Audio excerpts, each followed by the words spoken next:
എഴുതുന്ന സമയത്ത് നമുക്ക് ഒരു അൺപ്രഡിക്റ്റഡ് ഫോഴ്സ്, ഒരു യാഥാശ്വം പോലെയാണ് എഴുതുക. അയാൾ അതിന്റെ പുറകെ പോകുന്ന രാജാവിനെ പോലെ അത് പോകുന്നിടത്തേക്കൊക്കെ പോയേ പറ്റും. അപ്പൊ ഇവിടെ വിലക്കുകളുണ്ട്, അവിടെ വിലക്കുകളുണ്ട്, ഈ രാജ്യത്തിന് സമ്മതിക്കില്ല, മറ്റേ രാജ്യത്തിന് സമ്മതിച്ചു. ഇതൊക്കെ ആലോചിച്ചുകൊണ്ടിരുന്നാൽ നമ്മുടെ പേന ചെലുക്കില്ല. ഒരു ഭയം ആദ്യമേ കാർന്നു നിന്നാൽ പറഞ്ഞു. അപ്പൊ അതൊരിക്കലും അഫക്ട് ചെയ്തിട്ടില്ല. പക്ഷെ സിനിമ എന്ന് പറയുന്ന സംഭവം ഒരുപാട് പ്രതിബദ്ധങ്ങളിലൂടെ പോകുന്നൊരു കലയാണ്. അത് ചെയ്തു കഴിഞ്ഞാൽ സെൻസർ ബോർഡിന്റെ മുമ്പിൽ വന്ന് സെൻസർ ബോർഡിന്റെ നമ്മുടെ കോൺസ്റ്റിറ്റ്യൂഷനേക്കാൾ വലിയൊരു പുസ്തകമുണ്ട് അവർക്ക്, ഇന്ത്യൻ കോൺസ്റ്റിറ്റ്യൂഷനേക്കാൾ വലിയ പുസ്തകം. അതില് ഇത് ചെയ്യാൻ പാടില്ല, അത് ചെയ്യാൻ പാടില്ല, ഈ നിറം കാണിക്കാൻ പറ്റില്ല, അത് കാണിക്കാൻ പറ്റില്ല, 1000 ക്ലോസസ് ഉണ്ട്. അപ്പൊ ഇവിടെയാണ് ഒരു എഴുത്തുകാരനും ഒരു സംവിധായകനും അല്ലെങ്കിൽ നിർമ്മാതാവെന്നൊക്കെ തളരുന്നത്. കാരണം ഇത് പൊളിറ്റിക്കലി ഡ്രിവണാണ്. ആരാണോ ഈ രാജ്യം ഭരിക്കുന്നത് അവരുടെ അജണ്ടയാണ് എല്ലാ കാലങ്ങളിലും ഈ സെൻസർ ബോർഡിലൂടെ സെൻസർഷിപ്പിലൂടെ നടപ്പാകും. അപ്പൊ അത് വരുമ്പോൾ നമ്മൾ ഒരു അഡ്വക്കേറ്റ് ആകേണ്ട അവസ്ഥയാണ്. നമ്മൾ അവരുടെ മുമ്പിൽ ചെന്നൊരു വക്കീലിനെ പോലെ സംസാരിക്കേണ്ട അവസ്ഥ വരും. നമ്മളെന്തോ തെറ്റ് ചെയ്ത പോലൊരു ഫീലിംഗും നമുക്ക് വരാം.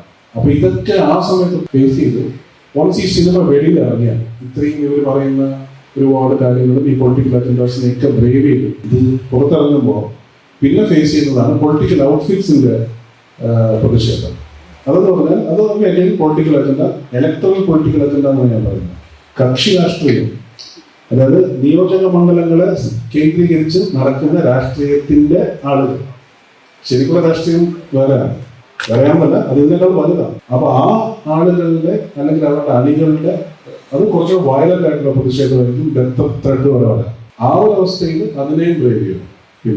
പിന്നെ propaganda, multiple propaganda, counter propaganda, ഇതിനെയൊക്കെ ഫേസ് ചെയ്ത് അവസാനം സിനിമ ഓടി അതിന് കാലം കഴിഞ്ഞ് പിന്നെ OTTയിലും സാറ്റലൈറ്റിലൂടെ ടെലിവിഷനിലൂടെ വന്നു കഴിയുമ്പോൾ ഈ സംവിധായക എഴുത്തുകാരനും അവരുടെ ജീവിതത്തിന്റെ പാതി വീട് കൊടുത്തു കഴിയും. പക്ഷെ അത് നോക്കിയിട്ടൊരു എഴുത്തുകാരന് എഴുതാതിരിക്കാനൊന്നും പറ്റില്ല. കാരണം ശ്വസിക്കുന്ന പോലൊരു പ്രോസസ്സാണ് ഒരു എഴുത്തുകാരൻ എഴുത്തെന്ന് പറയുന്നത്.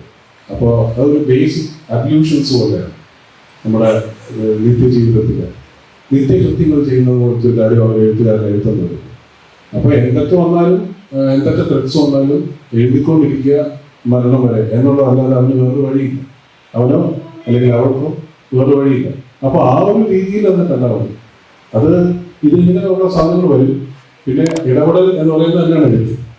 അപ്പോൾ എഴുത്തും ഇടപെടലും ഒന്ന് തന്നെ ആയിരിക്കുമ്പോൾ ഈ ഇടപെടൽ എന്ന് പറയുന്നത് സാമൂഹികമായ സ്പേസിൽ മാത്രമല്ല, വ്യക്തിപരമായിട്ടുള്ള സ്പേസിലുണ്ട്.